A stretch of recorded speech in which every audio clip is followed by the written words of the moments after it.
What's up gamers, this is NGG here with another review video. This time it is for Dying Light Platinum Edition for the Nintendo Switch. And I did not play this game alone. I did have somebody to help, and I'm gonna let them introduce themselves and their channel. Hey everyone, my name is Devine Cummings, voice acting, also known as Minako 97, and I'm here to review Dying Light today with Nintendo Gamer Gal, and thanks for having me. Yep, we're a pleasure to have you as always on the channel. And we're going to talk about gameplay as always, story as always, and we'll give it a rating for you. We might even have to hit up the controls a little because the controls were a little confusing, so maybe hit up controls as well. Let's start with the story. So the story of Dying Light takes place in the very beginning. You are dropped down in this like helicopter thing and thrown into this area that is infested by zombies, and this town that's infested by zombies, but also people that are fighting amongst each other. And so you are thrown down by the GRA, I believe, which is the company you work for, and you're trying to find out what's going on in the town. And you're supposedly like a double agent. You have to get in with the big guys in each town because there's like two big guys, one for each like competing district, along with the zombies, obviously. So you have to avoid the zombies. You try to get in with the big guys and find out what's going on. You're supposed to be looking for a cure for the zombie infestation. You run into some hiccups where your morals and the GRA morals don't align, but you still are a soldier and you are following orders. And I think as far as story, that's not spoilery. I think that's it. Do you want to add more? Because I'm pretty sure I missed a lot. Yeah, no, it was essentially Rise, Jade, and the Doctor, which was like kind of like the key characters throughout, especially towards the end. No, it was really just Rise just being like the main threat, and then not only that, but when Craven, is it Craven? Or I think it's when when the main character, when he essentially gets wind of them nuking the town that he's trying to rescue, the government essentially was trying to set Crane, his name is Crane, they were essentially trying to set Crane to find the blueprints for them to cover up the explosion to make themselves look like the good guys. And then that's when the whole final battle between Crane and Rise. Gosh, I forgot his name. that's when the whole battle between Crane and Rise like take place. So the government doesn't get the blueprints, and they also don't get the like vaccine or whatever, the cure that he also had gathered from doing all those missions that basically cover up their own selves, essentially. Right. So that's the basic gist of the story. It's the story, even though this is survival horror shooter, maybe sometimes shooter, we'll get into that. But yeah, so I think that's the basic gist of it. Let's get into gameplay. Okay, got you. So gameplay wise, it starts off with you learning the mechanics of like how to run, how to climb, balance, stuff of that nature. And then after you finish learning like how to balance, how to run, how to jump, basically just normal movement, you then get into the combat. A lot of the combat essentially just boils down to like you getting a pipe or a rod or a bat or anything in your local like vicinity and essentially hitting them with the infected. A lot of the combat, it boils down to like having what's in your inventory. Is it too full? Is it not enough? Do you have equipment and items to make med kits or lock picks or to upgrade weapons or to make even new weapons? A lot of it is about finding materials and items to either make new weapons or to forge, like I said, med kits or lock picks. And within that, you also have levels that has to deal with combat. Some levels also could deal with like stamina or like upgrades. So when it comes to gameplay wise, you can parkour or you can fight, and all of that trickles down to many attributes and levels within itself, within certain missions missions. Like some missions require you to be very athletic, and some missions require you to be very strong and to have your skill tree level out when it comes to fights. So it's a lot of different variations between parkouring and all-out brawls from time to time. So there's a lot to cover when it comes to gameplay. Right. That skill tree one was an issue for me. I'm gonna talk about a gameplay mechanic that I enjoy and then I don't enjoy at the same time. So we were playing on the Switch and I didn't know how to turn off random players. So we were playing with randoms at one time and it was fun. I had a good time playing with those randoms. It wasn't a problem. They were very good at what they did, but they were too good at what they did because they took us through the story, my story, and because they were fighting the zombies and they were already leveled up, I guess they just were having fun pushing people through on the story. When they left and we got into our next game session, the zombies were so much more overpowered for us. They were faster, they were hitting harder, and so we didn't have our skill tree leveled up enough, right? So this game is not cross progression, by the way, guys. So like anything you did in my game didn't affect your storyline. You would gain like the skill tree stuff, some of it, not all of it. But you would gain like the agility stuff and the power stuff, but you wouldn't gain I forget the first skill tree thing. That was only for story related skill tree. And the same thing when I went into your world, because we had to go into your world to level up because we were so underpowered by the time those two randoms left us. We had to go into his game for a couple of missions, a little while, just to like gain our agility skills, gain our power skills, fight weaker zombies because we were just pushed through way far. I feel like they put us through a chapter or two in the like hour span that they were with us, and it was fun to have 4 people, but it wasn't fun when we were the weakest ones of the 4 because they had finished the game and just were playing with randoms, I guess. How did you like the experience versus playing with 2 randoms and me and just us 2?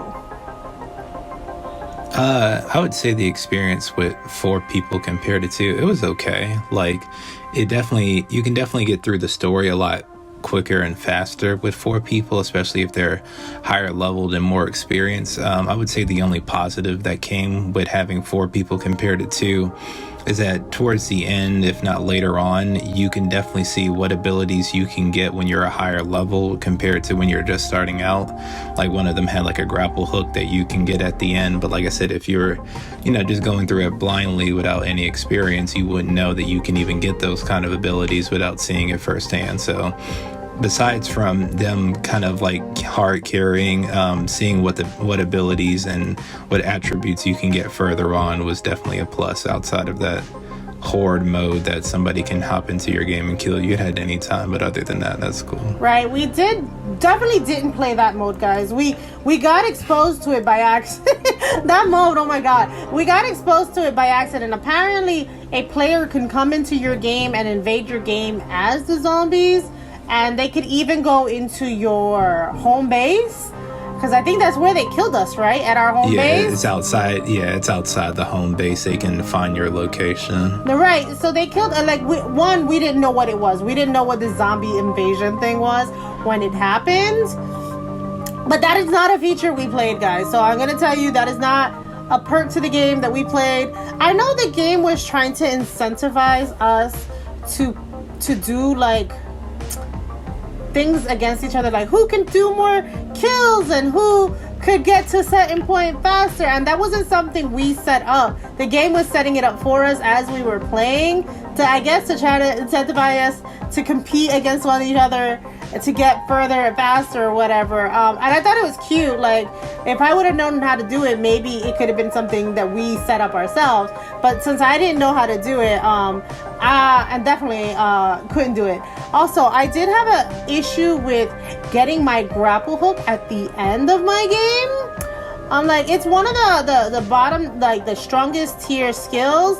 And by the time I got it, I was able to use it for 10 minutes before we got to the end. And then my character was like, I'm too tired to use the grapple hook. I have to run. By the way, about the ending, I'm not going to spoil the ending. What I will say about the ending is that you guys, even though this is not cross progression, you as the host can take people to the end so that they can beat the game too. So if your friends have never touched their copy, like Minako never beat his copy, but he was able to beat the game essentially on my Switch because I brought him to the end, and at the last scene they split us, but he was still able to beat the game regardless of him not being to that point, which I did like. I like, even though I hate that it's not cross progression, I do like that essentially if you play on the same file, you guys can all beat the game together as a group. That was one of the things I enjoyed the most. Yeah, one thing about gameplay, towards the end, like hitting towards the end of the game when you get to the new district,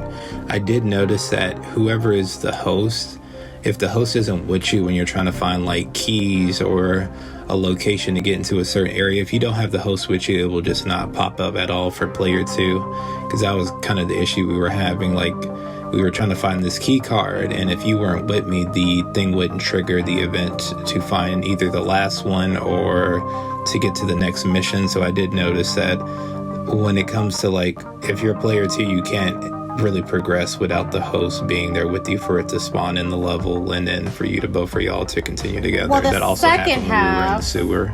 The second half, because the first half you were able to find the items no problem, and I didn't need to be there. Yeah. Okay. Yeah, no, but towards the end, yeah, that definitely became an issue. Sure did, because you are such a better parkour. Like, guys, I don't platform well, right?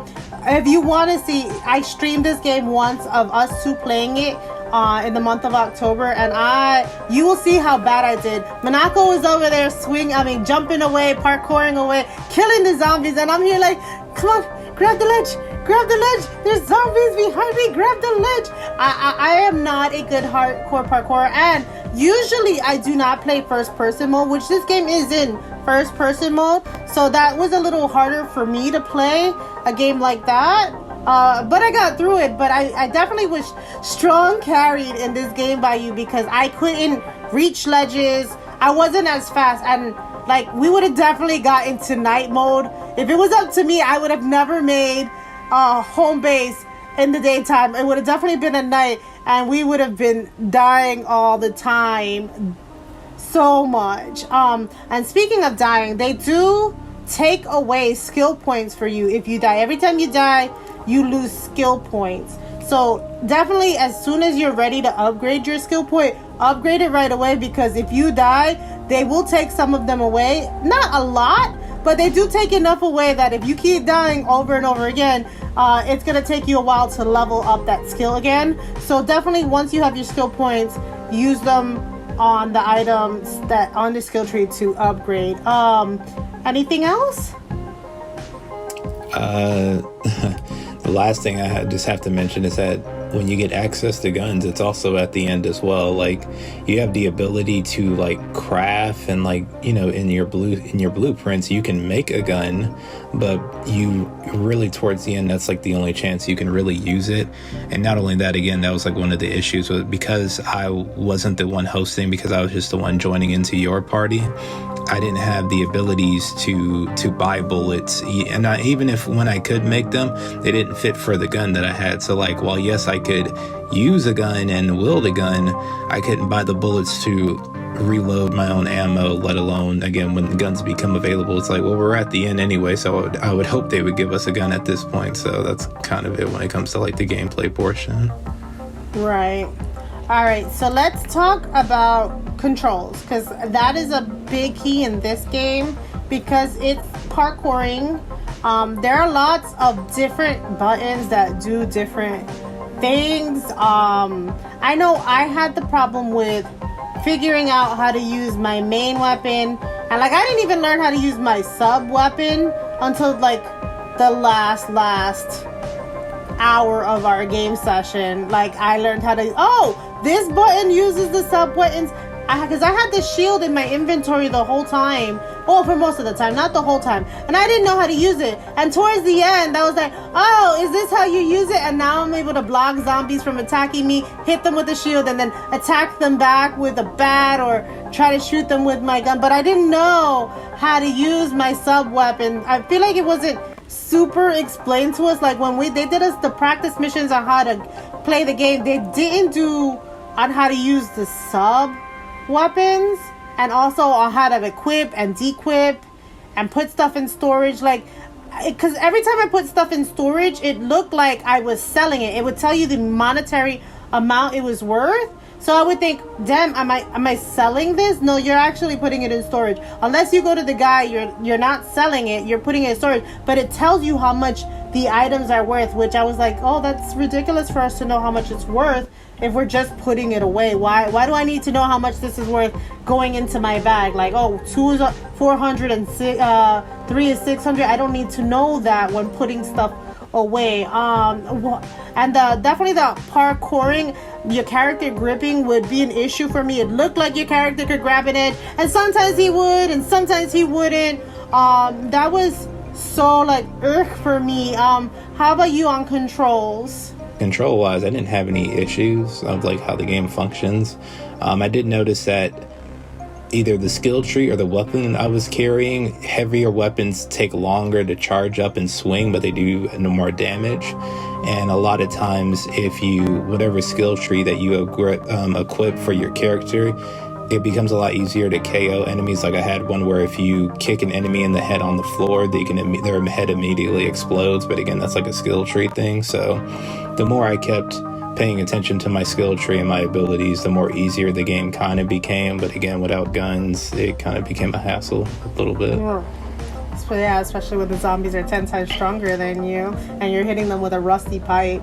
All right, so let's get into ratings. We're gonna rate this game from 1 to 5. Obviously 5 being the best, 1 being the worst. What would you rate Dying Light? I would rate it a 2, mainly for the simple fact that like it's I wouldn't even say it's difficult.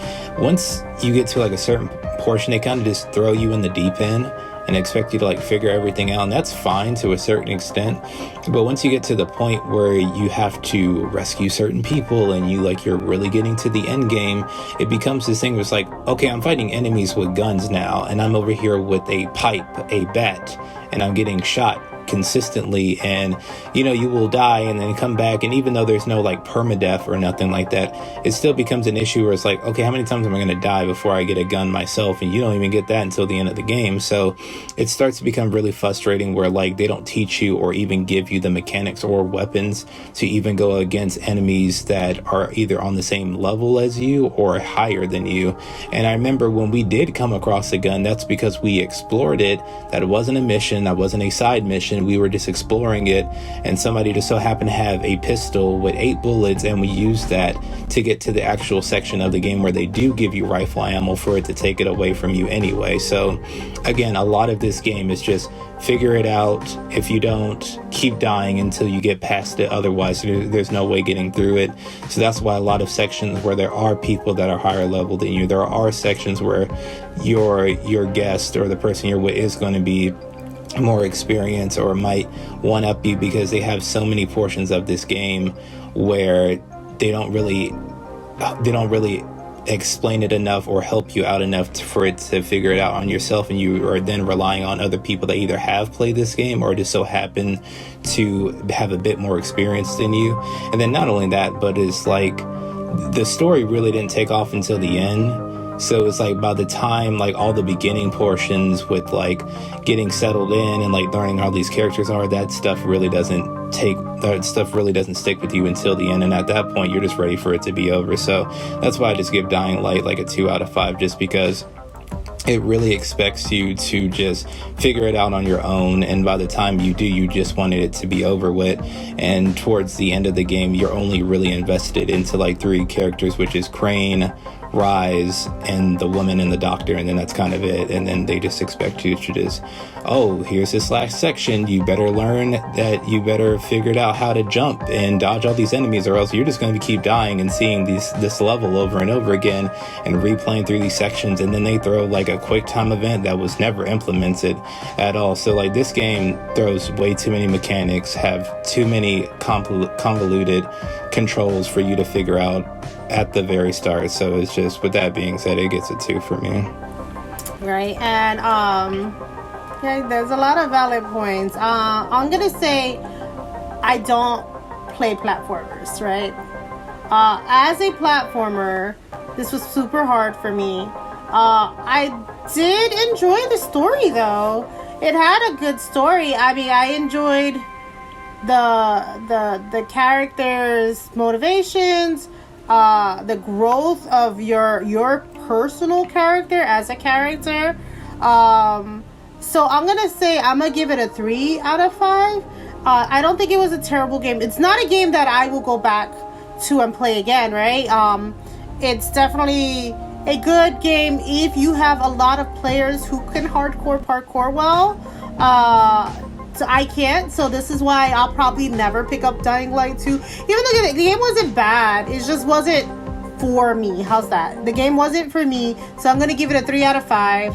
And with that, we're gonna ask you to give us your exit ticket. All right. So you can find me at Devine Cummings voice acting on YouTube, as well as the description in this video. And all of my ats on all my social medias is just Devine voiceover. And thanks for having me, Nintendo Gamer Gal. Yep, it was a pleasure having you and a pleasure playing with you. And I want to thank you guys for watching our review video. I hope you guys enjoyed. Happy gaming, guys. Bye.